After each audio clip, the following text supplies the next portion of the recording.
창세기 5장 제가 봉독하도록 하겠습니다. 이것은 아담의 계보를 적은 책이니라. 하나님이 사람을 창조하실 때 하나님의 모양대로 지으시되 남자와 여자를 창조하셨고 그들이 창조되던 날에 하나님이 그들에게 복을 주시고 그들의 이름을 사람이라 일컬으셨더라.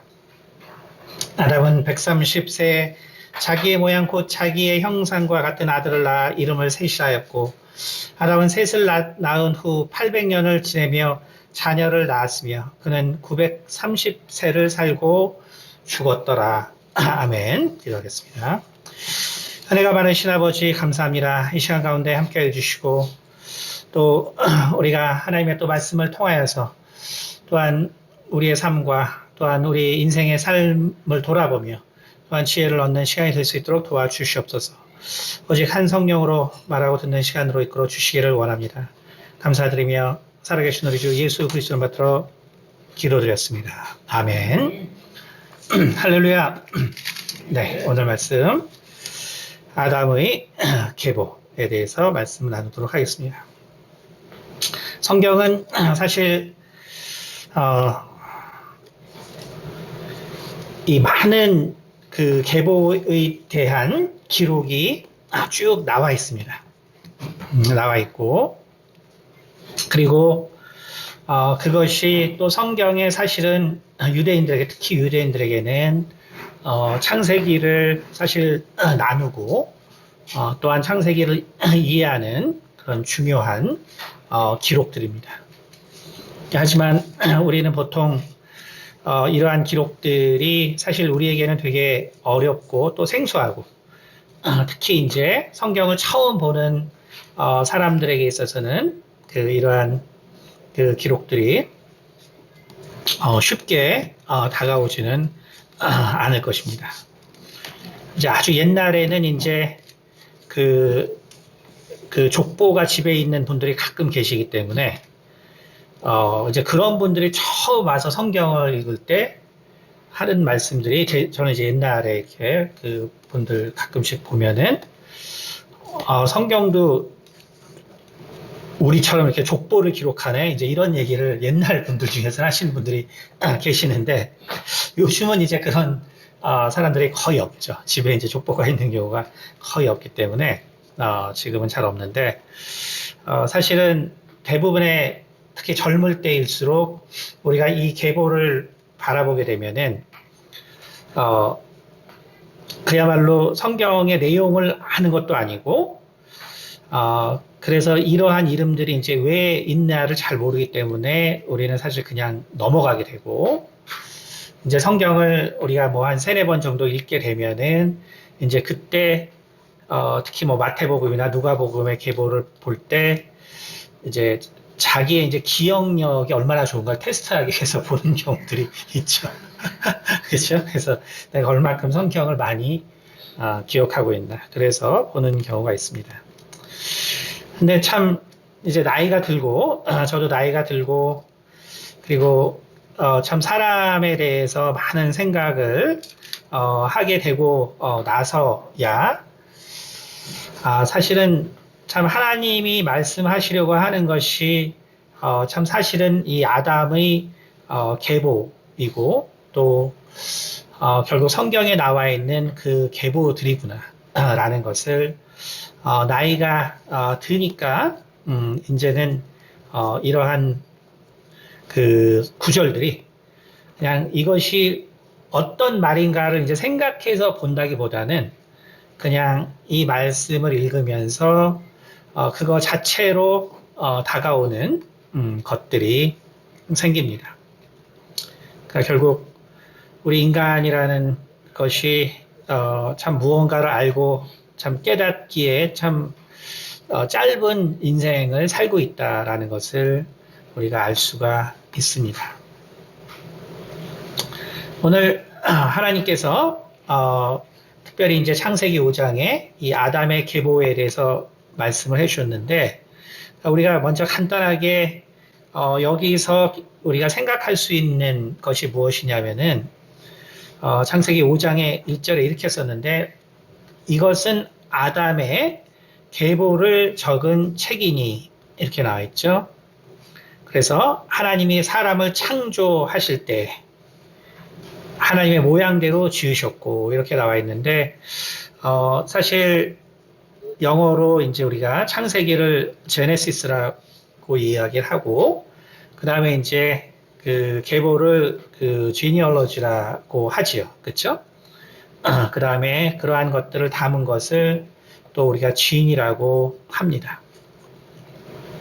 이제 그렇기 때문에 영어에서 이제 사용되는 이 뜻이 실은 히브리적 개념에서도 그대로 다 들어 있습니다. 다시 말하면 우리가 창세기라고 썼을 때 히브리인에게 있어서도 바로 무엇인가의 시작을 이야기하고 그런데 또 시작인데 또 제너레이션, 계보라는 말도 하죠.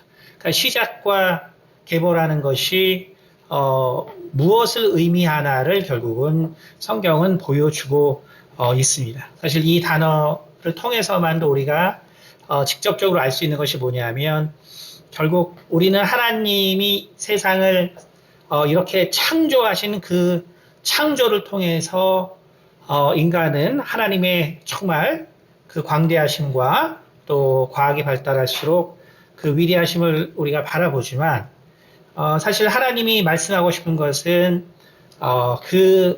이 인간이 광대하다고 하는 정말 아름답다고 하는 이 우주에 대한 것이 아니라 실은 제네시스는 곧 제너레이션이라는 것이죠. 다시 말하면 하나님의 관심은 이 우주에 있는 것이 아니라 바로 사람에게 있다는 것을 말씀하고 계십니다. 다시 말하면 하나님이 이 아담의 계보를 이야기하는데 모세의 표현이 되게 특이하죠. 모세의 표현이 이것은 아담의 계보를 적은 책이다라고 했습니다. 그런데 물론 지금 이제 이렇게 쓴 이 내용을 말하는 것이죠. 이것은 아담의 계보를 적은 책이다. 근데 사실은 다른 구절은 이런 표현을 쓰지 않거든요. 다른 표현은 이걸 쓰지 않고 바로 여기서만 이런 표현을 씁니다. 이것은 곧 이 책, 곧 창세기 자체가 사실은 아담의 계보를 적은 책이라는 아마 모세가 하나님께서 이 세상을 만든 그 목적에 대한 어떤 가장 큰 의미를 이 표현에서 담고 있다고도 볼 수 있습니다. 다시 말하면 우리는 우리 인생에 있어서 우리가 제일 깊게 돌아보아야 할 것은 이 사물이 아니고 이 생명이 없는 것들이 아니라 실은 바로 생명이 있는 것들을 우리는 바라보아야 하고 그리고 그 생명이 있는 것들에 대한 이해를 우리가 할 때만이 비로소 우리는 하나님께서 바로 이 세상을 만드셨고 그리고 인간을 만드신 목적을 우리는 이해할 수가 있을 것입니다. 사실 인간은 인간을 통해서 많은 실망을 하죠.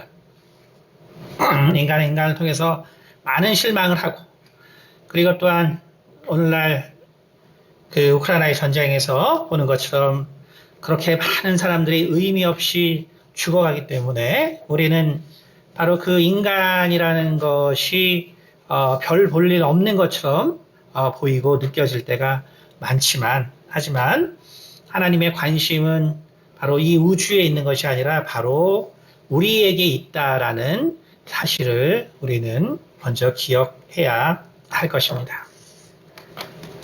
하나님께서는 이 말씀을 주시고 그리고 첫 번째 우리 가운데 생각하게 하기 위해서 말씀하신 것이 있는데 그것이 뭐냐면은 바로 이것은 하나님의 계보를 적은 책이니라. 하나님이 사람을 창조하실 때 하나님의 모양대로 지으셨다라고 말씀하셨습니다.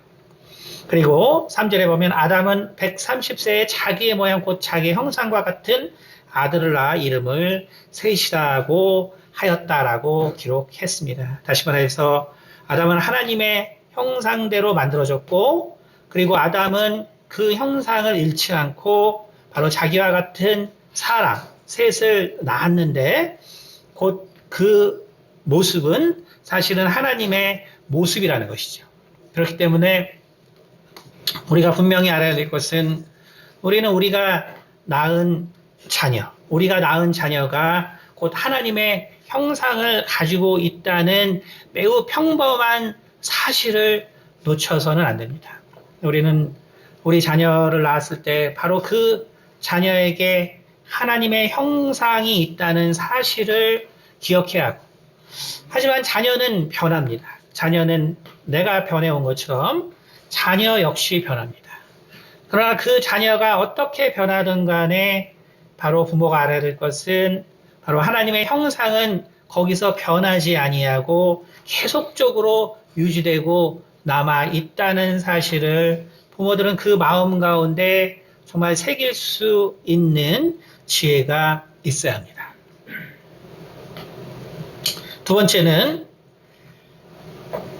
오늘 4절에 뭐라고 얘기했냐면 아담은 셋을 낳은 후에, 그렇죠? 3절 아담은 130세에 자기의 모형 곧 자기 형상과 같은 아들을 낳아 이름을 셋이라 하였고 라고 말하고 있습니다. 이것이 말하는 바는 뭐냐면 우리는 우리의 삶에 있어서 결국 하나님의 이 세상을 만드신 그 목적과 또 하나님의 그 뜻과 그 계획에 우리가 함께 할 수 있어야 한다라는 것을 이야기하고 있습니다. 우리는 이 인간이라는 것이 피조됐다는 것을 모른다면 그것만큼 어리석은 인생이 사실은 없습니다. 우리 인간이 무엇인가를 인식한다는 것, 다시 말해서 내가 나라는 것을 느낀다는 것 자체가 그것은 바로 누군가가 우리를 만들고 우리를 반드시 만든 존재가 있다라는 것입니다. 왜냐하면 오늘날의 그 많은 그 과학의 발달 역시 사실 그것을 이야기하고 있습니다. 인간이 많은 것들을 알면 알수록 무엇을 깨달을 수 있냐면 결국 내가 알지 못하는 것들로 이 세상이 되어 있다는 것이고, 내가 알지 못하는 것으로 이 세상이 되어 있다는 것은 뭐냐면은 결국은 나보다 전능한 자가 존재한다는 바로 의미입니다. 우리 인간이 그것을 알지 못한다면은 그렇다면은 내가 바로 이 세상에서 사는 이유를 우리는 결국 찾을 수 없고, 그렇다면은 하나님께서 원하시는 인생이 무엇인가를 알지 못하게 된다라는 것입니다. 오늘 아담은 셋을 낳았다라고 한 말을 그러므로 우리는 잘 기억해야 할 것입니다. 아담은 가인도 낳고 아담은 아벨도 낳지만 성경은 아담은 셋을 낳았다라고 말하고 있습니다. 오늘 셋은 105세에 에노스를 낳았고, 그리고 에노스는 90세에 게난을 낳았다라고 하지만 사실은 우리는 에노스가 셋의 첫째 아들인지 둘째 아들인지 셋째 아들인지 알 수 없습니다. 다만 무엇이 확실하냐면은 바로 이 셋의 아들 에노스는 하나님의 뜻에 따라서 바로 성장하고 바로 그 인생을 살았다라는 것 외에는 사실은 우리는 알 길이 없다는 것입니다. 게난은 70세에 미할랄헬을 낳았다라고 했습니다. 그러나 우리는 마할랄렐이 게난의 첫째 아들인지 둘째 아들인지 셋째 아들인지는 우리는 알지 못한다는 것이죠. 하지만 그가 바로 하나님의 뜻에 따라서 키워지고 그리고 양육된 아이라는 것을 바로 성경은 기록하고 있고, 그것이 하나님 앞에서 기억된다는 사실을 우리는 분명히 알아야 합니다. 내가 많은 자식을 낳고 내가 많은 자녀를 낳았다고 해서 그것이 하나님 앞에 기억되는 것이 아니라 바로 그 중에 누가 결국 하나님의 뜻에 따라 성장하였고 또 그 뜻을 이루기 위해서 살 것이냐가 바로 오늘 이 영원한 생명책에 기록되는 중요한 바탕이 된다는 것을 우리는 겸손히 인정해야 합니다. 인간은 바람과 같은 존재요. 인간은 그야말로 구름과 같은 존재입니다. 사실 내가 어릴 때 나와, 젊을 때 나와, 지금 나이 들어서 나와, 그리고 이제 더 죽지 직전에 내가 누구인지도 사실은 알 수 없는 것이 인간입니다. 그렇기 때문에 우리는 겸손한 마음을 가져야 하고, 바로 그렇기 때문에 하나님 앞에서 내가 어떻게 살아야 할까를 알아야 하는데, 거기서 하나님의 관심은 다른 것에 있는 것이 아니라 바로 나와 내 자녀에게 있다는 사실을 다시 한번 돌아보아야 할 것입니다. 그러므로 우리는 가인의 자손과 하나님의 자손이 다르게 기록될 수밖에 없다는 사실을 우리는 돌아보아야 할 것입니다. 가인의 자손은 사실 많은 것의 시조라고 불리는 사람들입니다. 그래서 창세기 4장에 보면은 이러한 말이 있습니다. 가인이 여호와 앞을 떠나 에덴 동산 쪽 놋 땅에 거주하더니 아내와 동침하며 그가 임신하여 에녹을 낳은지라. 가인이 성을 쌓고 그의 아들의 이름으로 성을 이름하여 에녹이라 하니라. 그래서 우리가 가인의 자손들을 보면은 결국은 그들이 한 일들이 기록이 되어 있습니다. 그런데 우리 성경에서는 사실 이 가인이 에녹을 낳았다라고 이야기하고 그 다음에 아담은 셋을 아들을 낳아 이름을 셋이다 이렇게 했죠. 그렇죠? 근데 사실 우리가 자세히 보면 이게 사실은 그 성경에서 이 낳은 것을 표현하는 방법에 차이가 사실 존재합니다. 왜냐하면 히브리어 자체에 가인의 자손과 아담의 자손에 낳았다는 표현이 사실 다르기 때문에 그렇습니다. 다시 말하면 가인의 자손은 히브리 말로 칼이라는 단어를 썼는데 이것은 인간의 결국은 노력, 인간의 바로 의지의 발현, 이러한 표현입니다. 그래서 영어로도 그 bear라는 말을 쓰죠. 동사로는 bear라는 말을 씁니다. 하지만 이 아담의 자손에게는 히필이라는 단어를 쓰는데 이것은 하나님의 사역이 함께 있는 바로 사역 능동이라는 표현을 쓰는 건데 이게 뭐냐면은 영어로는 그래서 비갓이라는 말을 씁니다. 비겟이죠 현재로는. 그래서 결국 우리가 그 베어했냐 혹은 비겟했냐의 차이로 영어는 이 차이를 두고 있는데 다시 말해서 우리가 같은 자손을 낳더라도 그것이 나의 노력으로 낳은 자녀인가 혹은 하나님의 은혜로 낳은 자녀인가를 성경은 매우 분명하게 구별을 하고 있다는 것입니다. 우리가 바로 하나님의 이 뜻을 우리가 이해한다는 것은 무엇이냐 하면은 결국 내가 자녀를 낳았을 때 이 자녀에 대해서 바로 가져야 할 생각이 분명히 있다라는 것입니다. 그것은 모두가 결국 하나님과 그리고 하나님께 귀결될 수밖에 없는 것인데 그것은 왜냐하면 우리가 곧 지음을 받았기 때문에 그렇습니다. 그렇기 때문에 하나님께서는 이 자녀를 낳았을 때 이 자녀라는 결국 의미는 그래서 유대인에게서 어떠한 자녀를 낳았다는 것은 바로 그 자녀는 바로 새로운 모든 시작이다라고 이야기를 하고 있습니다. 그러니까 우리가 어떠한 자녀를 낳았을 때 그 자녀는 모든 바로 새로운 시작 그리고 새로운 인류의 시작 바로 새로운 하나님의 뜻의 시작이 바로 자녀입니다.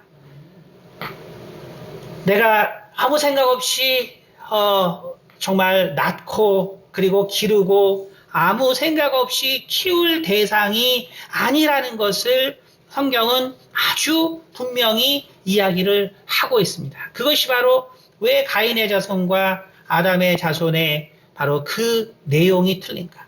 바로 가인의 자손과 셋의 자손의 그 기록의 내용이 틀린가에 대한 것입니다.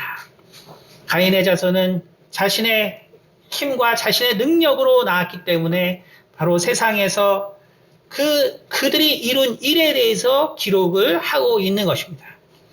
다시 말하면 우리가 셋의 자손에서는 바로 그 이름밖에 나오지 않았다는 것은 하나님의 관심은 오직 사람에게 있다는 것을 강조하는 것이고, 바로 하나님이 가장 기쁘게 받으시는 것은 바로 자녀를 가장 하나님의 뜻에 따라서 잘 키우는 것을 하나님께서 가장 기뻐하신다라는 것을 이야기하기 때문입니다.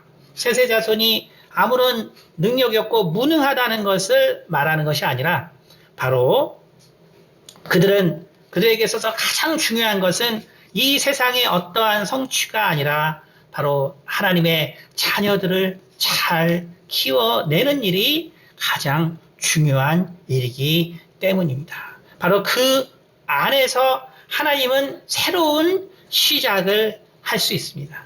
하나님께서는 그렇게 키운 자녀들 통해서 새로운 미래를 계획할 수 있습니다. 하지만 결국 오늘날 우리 부모들의 모습은 과연 어떠한 마음으로 우리의 자녀들을 대하고 있는가를 우리가 바라볼 때 결국 이 부분 때문에 사실 이 세상은 멸망할 수밖에 없는 것입니다. 제가 저 정신질환 책을 성경으로 바라본 정신질환 책을 다 쓰고 나서 그 책 뒤에 썼지만 바로 깨달은 것이 뭐냐면 이렇기 때문에 인류는 망할 수밖에 없는 거구나. 제가 저 책을 쓰고 나서 깨달은 것이 그겁니다. 결국 아이를 이렇게 키워야 되는데 이렇게 키울 수가 없는 거구나. 제가 깨달은 것이 그겁니다. 물론 제가 특강할 때 부모들이 엄청 고통스럽죠. 부모들이 고통스럽고, 그리고 부모들 중에서는 실제로 대부분이 그렇죠. 몇 달 강의를 듣고 나면 목사님 제가 죽을 것 같아요. 특히 아빠들은 다 그러죠. 아빠들은 목사님 제가 죽을 것 같아요. 제가 조금만 더 하면 죽을 것 같아요. 그렇죠. 네, 바로 그렇습니다. 그러니까 결국은 인간은 다른 이유로 멸망하는 것이 아니라 결국은 아담의 계보가 무엇을 의미하는지 모르기 때문에 멸망하는 것입니다. 다른데 의미가 그리고 이유가 있는 것이 전혀 아닙니다. 오늘 그러므로 하나님께서는 바로 예수 그리스도를 통해서 우리가 어떻게 자녀를 키워야 할지에 대해서 이야기를 해주고 있습니다. 오늘 요한복음 5장 23절에는 예수님께서 이런 말씀하고 계십니다. 요한복음 5장 23절입니다. 제가 보도하겠습니다. 이는 모든 사람으로 아버지를 공경하는 것 같이 아들을 공경하게 하려 하심이라. 아들을 공경하지 아니하는 자는 그를 보내신 아버지도 공경하지 아니하느니라. 자, 29 한 절 위에는 무슨 얘기가 나오냐면 아버지께서 아무도 심판하지 아니하시고 심판을 다 아들에게 맡기셨으니 이는 모든 사람으로 아버지를 공경하게 하는 것 같이 아들을 공경하게 하려 하심이라. 우리는 부모들은 아들이 존경받는 사람이 되기를 원하죠. 부모는 아들이 존경받기를 원하는 사람이 되기를 원합니다. 하지만 하나님 뭐라고 말씀하시냐면, 예수님께서는 뭐라고 말씀하시냐면 내 아버지는 존경받을 만한 분이었고 그리고 그가 나를 존경받을 만한 사람으로 만드셨다라고 이야기하고 있는 것입니다. 우리는 자녀들에게 너는 왜 존경받는 행동, 너는 왜 사람들이 정말 너를 칭찬할 행동을 하지 못하냐라고 하지만 성경은 그렇게 이야기하지 않고 내가 존경받은 사람이 된 것은 바로 아버지께서 존경받으시는 분이셨고 그분이 내가 존경받을 수 있도록 만들어 주셨기 때문이다라고 말하고 있습니다. 여러분의 자녀가 존경받지 못한다면 그것은 여러분의 책임이라는 것을, 부모들의 책임이라는 것을 우리는 매우 분명하게 알아야 할 것입니다. 5장 26절에는 이렇게 말하고 있습니다. 아버지께서 자기 속에 생명이 있음 같이 아들에게도 생명을 주어 그 속에 있게 하셨다라고 말씀하고 있습니다.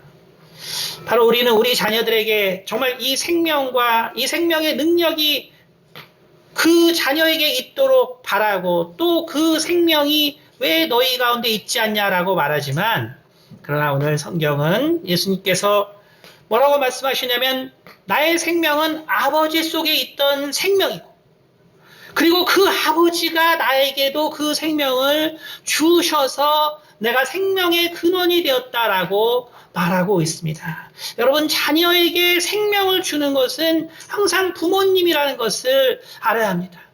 바로 부모에게 있는 생명 그리고 그 부모에게 충만한 생명이 있을 때 바로 아들에게도 그 충만한 생명이 주어지는 것이지 그렇지 아니하면 그 생명이 주어질 수 없다라는 것을 말하고 있습니다. 내 자녀에게 생명이 없고 내 자녀에게 그러한 생명의 정말 그러한 근원이 없다면 그것은 바로 부모가 그 가운데 생명이 없는 부모였다는 사실을 직시해야 할 것입니다.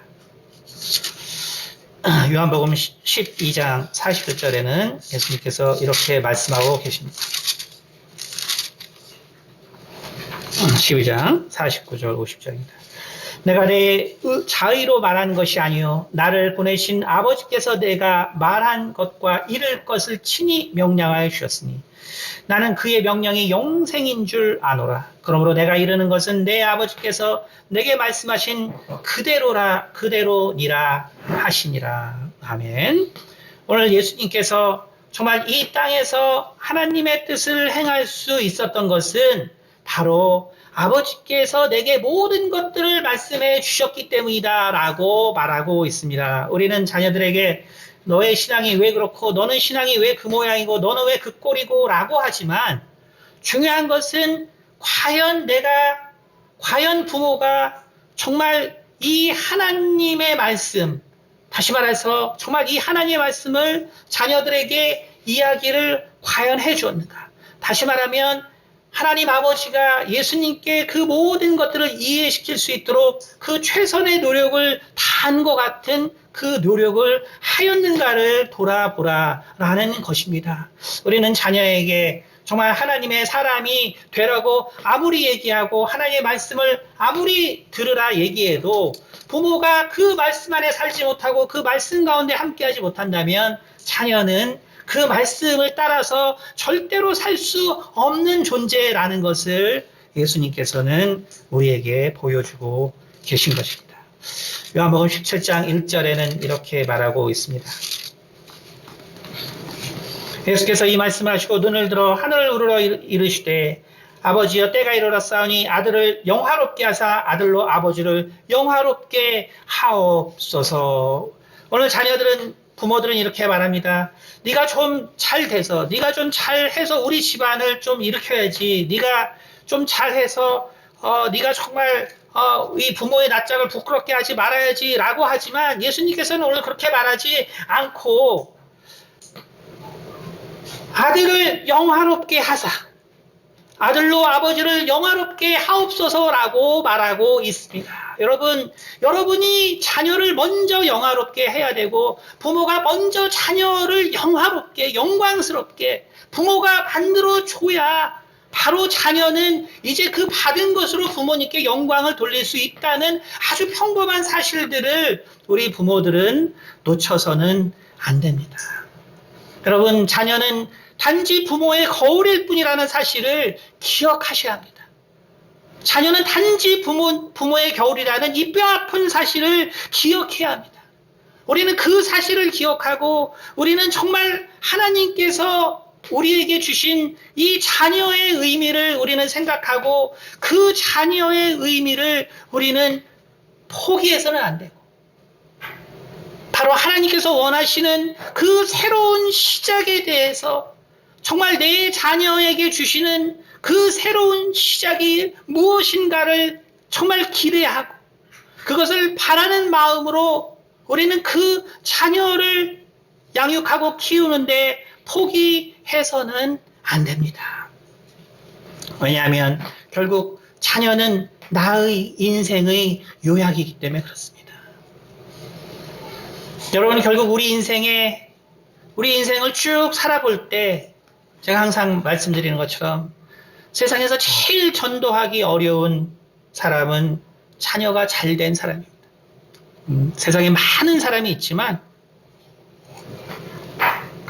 그러나 가장 전도하기 어려운 사람은 자녀가 세상에서 잘된 사람입니다.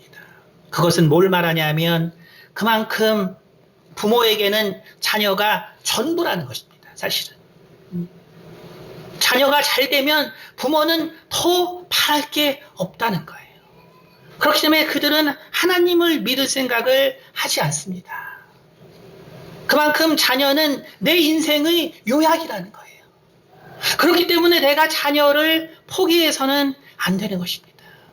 내가 자녀를 이해하고 자녀에 대해서 관용을 베풀고 그리고 자녀에 대해서 정말 모든 것을 해줘야 하는 이유는 바로 자녀는 내 인생의 요약이기 때문에 그래요. 여러분, 나는 내 인생에 내가 주인이라고 생각하지만 그것은 하나님과 관계없는 생각이라는 것을 아셔야 합니다. 내 인생의 주인, 특히 오늘날의 모든 삶은 내 인생의 주인은 내가 되는 것이 바로 이 세상의 바로 어떠한 성향과 모습이지만 하나님은 그렇게 이야기하고 있지 않습니다. 내 인생의 요약은 내가 될 수 없는 것이고 바로 나의 자녀일 수밖에 없는 것이 바로 하나님의 모습이고 하나님의 뜻이고 또 하나님께서 바로 우리 가운데 바라시는 것이라는 것을 우리는 돌아보아야 합니다. 오늘 결국 우리가 우리 자녀를 돌보지 못하기 때문에 이 세상의 모든 문제는 결국 발생한 것입니다. 그것은 저를 포함해서 우리 모두에게 해당되는 문제입니다. 우리가 바로 자녀를 온전하게 키우지 못했기 때문에 오늘날의 이 세상의 위기가 다가오고 있습니다. 오늘 이 세상은 이미 지구온난화라는 큰 이제 돌이킬 수 없는 어떠한 그러한 위기에 닥쳐 있습니다. 그러나 이것을 바라보는 인간의 마음이라는 것이 어떻습니까? 벌써 우크라이나와 러시아 전쟁이 일어나는 순간에 결국 인간이 스스로 불편을 감수하겠다라고 했던 모든 것들이 다 취소됩니다. 여러분, 인간은 이미 편의와 편리에 익숙하기 때문에 아무리 지구를 지키자라고 해도 우리에게 조금만 불편이 다가오면 우리는 그것을 행할 수 없는 바로 존재가 되어버렸습니다. 왜 그러냐 하면은 바로 우리가 인간에 대한 가장 중요한 바로 시선과 이해와 그리고 하나님이 생각하시는 인간의 중요성을 사실은 우리는 우리 자녀에게 이미 실패했기 때문에 우리는 이웃에 대해서 성공할 수가 없는 것입니다. 우리는 가끔 봅니다. 어떤 사람은 정말 이 이웃에 대해서 성공했지만 자기 자녀에게 실패한 사람들이 있습니다. 여러분, 이것은 하나님이 절대로 원하시는 모습이 아닙니다. 오늘 성경은 바로 악한 자라도 자식에게 좋은 것을 줄 줄 안다라고 말하고 예수님께서는 마가복음 7장에 또한 자녀에게 먼저 배불리 먹이는 것이 먼저라고 이야기를 하고 있습니다. 우리는 남을 남을 돌보는 것이 아니라 먼저 우리 자녀에게 성공해야 된다고 성경은 누차 이야기를 하고 있지만 우리는 결국 자녀에게 실패하고 그리고 남에게 잘하려는 잘못된 생각 가운데 있기 때문에 결국 이 세상은 악순환의 반복으로 진행될 수밖에 없는 것이고, 그러므로 이 세상은 바로 그 마지막으로 바로 달려가고 있는 것입니다. 그러므로 성경은 이 세상의 마지막은 돌이킬 수 없다라고 하고, 그리고 그 마지막에 바로 우리 주님께서 다시 재림하실 것이다 라고 합니다. 그러나 그때 예수님 뭐라고 하냐면 결국은 이 세상 끝에 믿음이 있는 자들을 보겠느냐라고 말씀하셨습니다. 그렇다면 정말 우리가 지켜야 될 그 믿음은 무엇이겠습니까? 우리가 지켜야 될 믿음이라는 것이 과연 교회에 와서 기도하고 매달리고 정말 주님의 재림을 기대하는 것인가? 여러분, 우리는 성경을 우리가 정말 다시 한번 깊게 생각해보고 돌아봤어요. 사실은 나의 가정을 지키고 나의 가정을 위해서 애쓰고 힘쓸 수 있는 것이 사실은 하나님께서 원하시는 가장 최고의 믿음의 모습이라는 것을 우리는 알아야 합니다. 우리 각자가 우리의 가정을 하나님 뜻 안에서 지킬 때 바로 우리는 남을 도울 필요가 있는 그러한 상황이 만들어지지 않습니다.